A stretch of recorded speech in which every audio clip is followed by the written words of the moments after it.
¿Qué significa que Cristo sufrió por nosotros? No solo como ejemplo, sino en nuestro lugar. En un mundo donde el sufrimiento parece injusto y la fe es puesta a prueba, el apóstol Pedro nos dirige a la cruz. Hoy, en 1 de Pedro capítulo 2, descubrimos que Jesús no es solo nuestro modelo en medio del dolor, sino nuestro sustituto que llevó nuestro castigo. Bienvenidos a Cimientos de la Fe.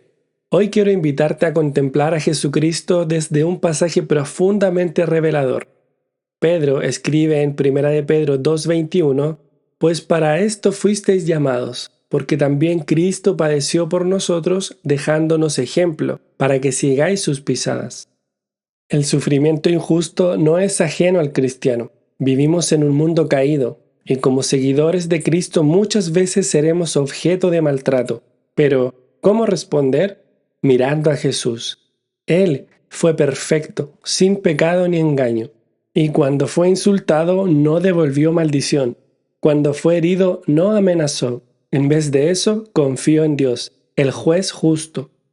Cristo no solo murió por nosotros, también nos mostró cómo vivir y cómo sufrir, con paciencia, mansedumbre y confianza.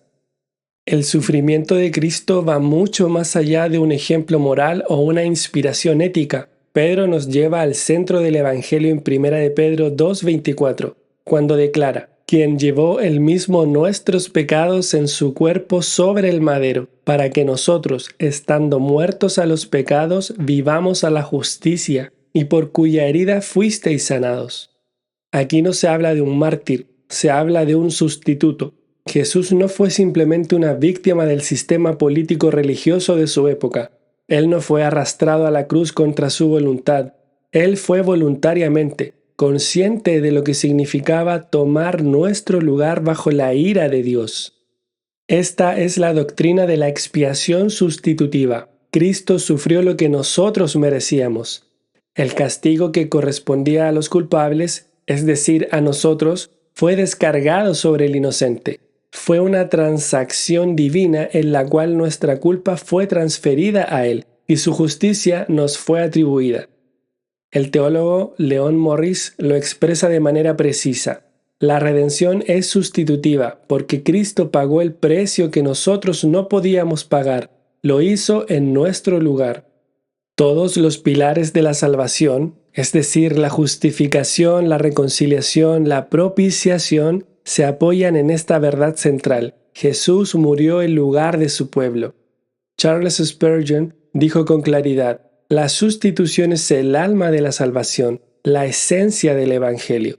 Quita la sustitución y ya no tienes Evangelio. Lo que Cristo hizo en la cruz no fue solo conmovernos, sino salvarnos, cargando el peso de nuestra condena. Ahora, ¿qué significa que llevó nuestros pecados? Pedro no solo dice que Cristo sufrió, sino que llevó nuestros pecados. Y esta frase tiene un peso teológico profundo.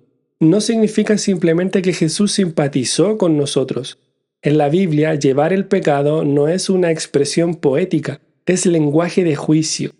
En el Antiguo Testamento, llevar el pecado significaba sufrir el castigo por el pecado. En Números 14, por ejemplo, Israel llevó sus iniquidades vagando en el desierto durante 40 años, como castigo por su incredulidad. En Ezequiel 18:20 se dice que el alma que pecare, esa morirá. Llevar el pecado es equivalente a enfrentar el juicio.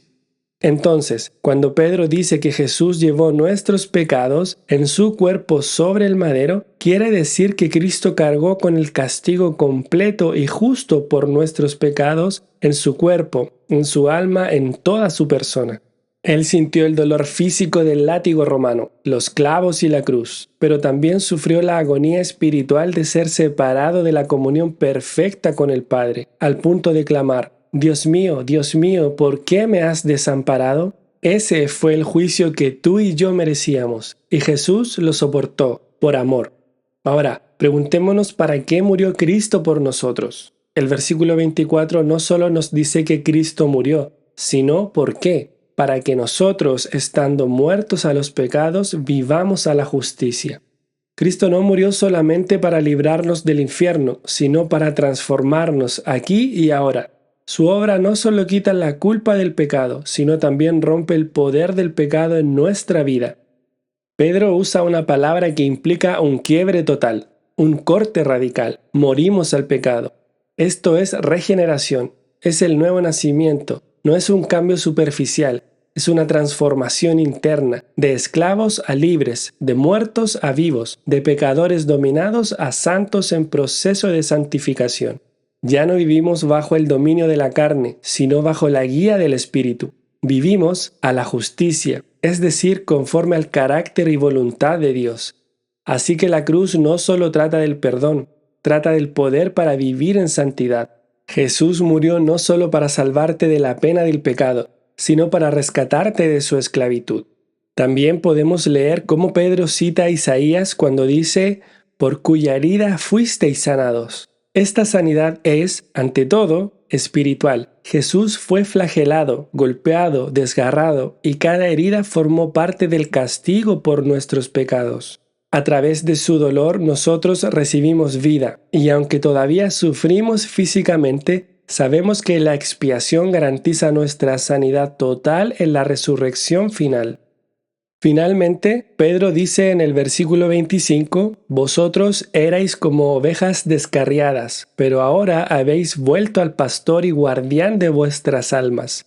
Jesús no solo murió para perdonarte y transformarte, sino para traerte de vuelta. Como buen pastor, Él dio su vida por sus ovejas, te buscó cuando estabas perdido, te trajo con cuerdas de amor, y ahora Él cuida de ti, protege tu alma y te guía con su vara. Entonces, en conclusión, ¿cómo vencemos en un mundo hostil? Vivimos como extranjeros en un mundo que a menudo se opone al Evangelio, pero Pedro nos da esperanza. Podemos vencer. Apocalipsis 12:11 dice, «Ellos le han vencido por medio de la sangre del Cordero y de la palabra del testimonio de ellos, y menospreciaron sus vidas hasta la muerte». ¿Cómo vencemos? Confiando en la obra de Cristo, sosteniendo firme nuestro testimonio y amando más a Cristo que a nuestra propia vida.